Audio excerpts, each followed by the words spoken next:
नमस्कार, मी आर्या नवले. मुख्यमंत्री समृद्ध पंचायत राज अभियान जिल्हा परिषद नाशिक अंतर्गत गाव बोलत्या पॉडकास्ट सिरीजच्या नवीन भागात आपलं स्वागत आहे.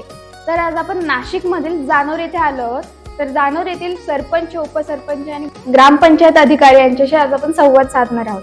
नमस्कार सर. नमस्कार, मी ग्रामपंचायत अधिकारी नानाभाऊ खांडेकर, ग्रामपंचायत जानोरी, तालुका दिंडोरी. मी लोकनियुक्त सरपंच वाशनेरे ग्रामपंचायत. मी उपसरपंच हर्षलाबाजी काठेजान. मी शंकरराव वाघ, माजी सरपंच. तर आज आपण यांना मुख्यमंत्री समृद्ध पंचायत राज अभियान अंतर्गत यांनी गावाचा काय काय विकास केला आहे त्याबद्दल आज आपण थोडक्यात जाणून घेऊ. या अभियानात सहभागी होताना गावाची पहिली प्रतिक्रिया काय होती? 17 सप्टेंबरला ज्यावेळेस मुख्यमंत्री समृद्ध पंचायत अभियानाचा शासन निर्णय निघाला, त्यापूर्वीचं जे गाव आणि आजचं गाव, आता पूर्वीच्या गावामध्ये जे होते नियमित कामं जे चालू होते ते त्यामध्ये लोकांचा सहभाग होताच, परंतु मुख्यमंत्री समृद्ध पंचायत अभियान ज्यावेळेस चालू झालं तर त्यामध्ये काय काय कामं केले पाहिजे ज्यावेळेस लोकांना आपण ग्रामसभेच्या माध्यमातून सांगितलं त्यावेळेस लोकांचा यासाठी चांगला प्रतिसाद मिळाला आणि यामध्ये नक्की आपण काम केलं, गावाने एकत्र येऊन काम केलं तर गावाचा चांगल्या पद्धतीने बदल होईल, समृद्ध होईल गाव आपलं. शाळा असेल, अंगणवाडी असेल, शेतकरी असेल, या सर्व घटकांचा या अभियानामध्ये एकत्रीकरण असल्यामुळं सगळ्यांचा विकास याच्यात होतोय हे बघितल्यानंतर लोकांनी याच्यासाठी उत्कृष्ट प्रतिसाद देत या अभियानामध्ये सहभाग नोंदवलेला आहे. पूर्वीची जी परिस्थिती होती त्या परिस्थितीनंतर या अभियानामध्ये नक्कीच बदल झालेला, अभियानामुळे लोकांमध्ये नक्कीच बदल झालेला आहे. आणि या अभियानामुळे आज आमच्या गावात नाविन्यपूर्ण असे भरपूर उपक्रम राबवले जात आहेत, जेणेकरून जसे म्हटलं तर स्मशानभूमीमध्ये आज प्रत्येक ठिकाणी अंत्यविधी हा लाकडांवर का केला जातो. परंतु आमच्या गावामध्ये असं ठरलं आहे तर गौऱ्यावर म्हणजे हिंदू धर्मानुसार गौऱ्यावर त्यांचा अंत्यविधी झाला पाहिजे, जेणेकरून लाकूड तोड बंदी होईल आणि त्या गौऱ्यावर अंत्यविधी होऊन आणि त्यात 50% रक्कम ही जनता भरते आणि 50% रक्कम आम्ही लोकसहभागातून लोकवर्गणीची गोळा करतोय, त्याच्यामधून आम्ही ती भरणा करतो. मुख्यमंत्री समृद्ध पंचायत राज अभियानामुळे जानोरी गावात आम्ही प्लास्टिक बंदी हा महत्वाचा विषय आहे तो यानंतर जानोरी गावात एकदम महिलांचा सन्मान असतो. प्लास्टिक बंदी हा तर महत्वाचा विषय आहे आणि गावातील लोकांचा मोठ्या प्रमाणात सहभाग मिळाला. अभियानामुळे ग्रामस्थांच्या जीवनात काय बदल झाला? या अभियानामुळे म्हणजे सर्वप्रथमतः ग्रामविकास अधिकारी, सरपंच सदस्यांनी 17 सप्टेंबरला प्रथम गावातील प्रमुख लोकांची, पत्रकार सर्वांची मीटिंग घेतली आणि त्या मीटिंगमध्ये आपल्याला मुख्यमंत्री ग्राम पंचायत अभियान जे आपल्याला राबवायचंय त्याच्यामध्ये केवळ ग्रामपंचायतचे ग्रामविकास अधिकारी, सरपंच सदस्य यांच्यावर नाही तर त्याला पूर्ण गावाचा सहभाग पाहिजे हे त्यांनी गावाला, ग्रामस्थांना अतिशय चांगल्या प्रकारचं पटवून दिलं. त्यामुळे त्यांनी स्वच्छता असेल, पाणी असेल, लाईट असेल, वृक्षारोपण असेल, या सगळ्या ज्या गावातल्या ज्या मूलभूत लोकांच्या सुविधा आहेत त्याच्यामध्ये प्रत्येक ग्रामस्थांचा सहभाग असला तर ते अधिक मजबूतीने चांगल्या प्रकारचं ते अभियान राबवलं जाईल हे सांगण्याचं काम ग्रामविकास अधिकारी, सरपंच आणि सर्व सदस्य, गावाचे पत्रकार बंधू या सर्वांनीच ते काम उचललं आणि म्हणून ते सोपं गेलं आणि गावाचा खूप चांगल्या प्रकारचा काय पाडला म्हणजे काय पाडत होताना पाणी चांगलं गावाला मिळतं, आरोग्य चांगलं आहे, स्वच्छता चांगली, वृक्षारोपण चांगल्या पद्धतीत झालेलं आहे, प्राथमिक शाळेचा दर्जा अतिशय सुंदर उंचावलेला आहे, म्हणजे इतका सुंदर उंचावलेला आहे दर्जा की हवामानाच्या दृष्टीने गावाच्या 1 किलोमीटर बाहेर शाळा, पण बाहेर शाळा असताना मुलांची गैरसोय म्हणून ग्रामपालिकेने ग्रामपंचायत फंडातून जाण्याकरता बस माझ्या माहितीप्रमाणे मी महाराष्ट्राच्या लेवलने बोलवतो, नाशिक जिल्ह्यात अशा प्राथमिक शाळेला कुठल्याही शाळेला सोय नाही, मुलांना मोफत ती बस घेऊन जाते आणि पुन्हा आणून सोडते. गावाचा शिक्षणाचा दर्जा चांगला झाला पाहिजे, प्राथमिक शाळेचा दर्जा उंचावला पाहिजे, अंगणवाडी ह्या सगळ्या बाबी ग्रामपंचायत अतिशय चांगल्या प्रकारचे लक्ष घातले. त्यामुळे आम्ही आजीबाजी सदस्य ग्रामस्थ समाधानी आहोत. आणि या कामात लोकसहभागाचा श्रमदानाचा कसा उपयोग झाला? नक्कीच गाव बदलत असताना या अभियानामध्ये काम करत असताना लोकांचा या अभियानासाठी उत्स्फूर्त प्रतिसाद मिळाला.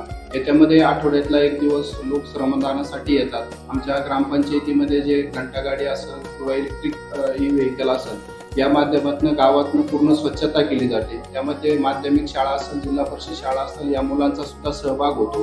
गावातील जे तरुण मंडळ आहेत, हे महिला बचत गट असतील, या बचत गटातील महिला असतील, या सर्व या स्वच्छता अभियानामध्ये समाविष्ट होऊन श्रमदान केलं जातं, ज्यामधनं साधारण आठवड्याला एक ट्रॅक्टर कचरा हा गोळा केला जातो आणि तो अंतिम व्यवस्थापन आपल्या कचरा डेपोमध्ये होतो. लोकसहभागामधनं वृक्ष लागवड ही प्रत्येक घरापुढे 5 किमान वृक्ष लागवड झाली पाहिजे, तेव्हा असे आम्ही आवाहन केले. तर त्या आव्हानाला लोकांनी चांगला प्रतिसाद देत प्रत्येक घरापुढे वृक्षारोपणाचं काम चांगलं केलेलं आहे. त्यानंतर लोकसहभागातून मुख्यत्वे पांदण रस्ते असतील किंवा शिवार रस्ते असतील, हे रस्ते अतिशय चांगल्या पद्धतीचे करून घेतले. त्यामध्ये JCB असेल, ट्रॅक्टर असेल या माध्यमाचा किंवा ज्यांना तिथं मदत करता येत नाही परंतु त्यांनी डिझेलसाठी पैसा असेल, अशा पद्धतीनं लोकसहभाग आम्हाला या गावामध्ये चांगल्या पद्धतीने मिळालेला आहे. या अभियानामध्ये जेव्हा आम्ही आव्हान केलं त्या आव्हानामध्ये लोकसहभागामध्ये लोकवर्गणी देखील आमची चांगल्या पद्धतीने जमा झालेली आहे.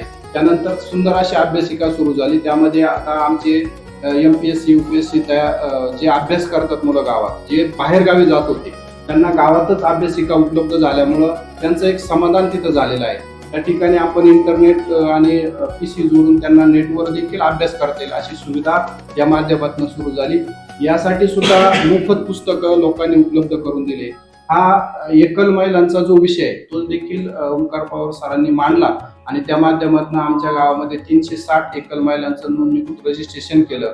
मुख्यमंत्री समृद्ध पंचायतमध्ये या गोष्टीचा नक्कीच बदल झालेला आहे. ज्या गोष्टी कधीही छेडल्या गेल्या नव्हत्या त्या गोष्टी या अभियानांतर्गत आल्यामुळे त्याची माहिती झाली आणि त्यामुळं गावात बदल होण्यासाठी निश्चित या अभियानामुळे बदल झालेला आहे आणि लोकांची मानसिकता देखील यामुळे एक बदललेली आहे. गावाकडे पाहण्याचा जो दृष्टिकोन आहे तो बदललेला आहे. नक्कीच गाव या अभियानाच्या माध्यमातून आज रोजी बदलत आहे आणि त्याचा चांगला सकारात्मक प्रतिसाद गावावर होत आहे. गावाला देखील त्याचा फायदा होतोय, ग्रामपंचायतीला देखील फायदा होतोय आणि एकंदरीत सर्व घटकांवर हे अभियान असल्यामुळे सर्व घटकांचा यामध्ये विकास होतोय. नक्कीच या अभियानामुळे गावात बदल झालेला आहे आणि आमचं गाव राज्यस्तरापर्यंत कसं जाईल या दृष्टीने देखील चांगलं कामकाज या गावामध्ये चालू आहे. सर्व गावातील लोकांचं मी मनापासून आभार मानतो, कारण या अभियानामध्ये त्यांचा उत्स्फूर्त सहभाग आहे. ते लोक एकत्र येत आहे म्हणून या अभियानामध्ये गावाचं चांगलं काम होत आहे. या अभियानाअंतर्गत तुम्ही तुमच्या गावामध्ये कोणते कोणते नाविन्यपूर्ण उपक्रम राबवले? टाकाऊ वस्तूपासून टिकाऊ अशा स्वरूपाचं काम यामध्ये वेगवेगळ्या सार्वजनिक ठिकाणी सेल्फी पॉईंट तयार केलेले, ज्यामधनं कमी खर्चातून आणि अट्रॅक्टिव्ह वाटतील, तिथं लोकांना येऊन बसावंसं वाटेल अशा पद्धतीने चांगले सेल्फी पॉईंट आम्ही तयार केलेले नाविन्यपूर्ण उपक्रम आम्ही या ठिकाणी केलेला आहे. सर्वसाधारण 7 ते 8 हजार लोकवस्ती आहे, लोकसंख्या आहे आणि त्या लोकसंख्येच्या मानाने आरोग्यासाठी ज्या म्हणजे आवश्यक ज्या गोष्टी असतात ती म्हणजे आपली रुग्णवाहिका.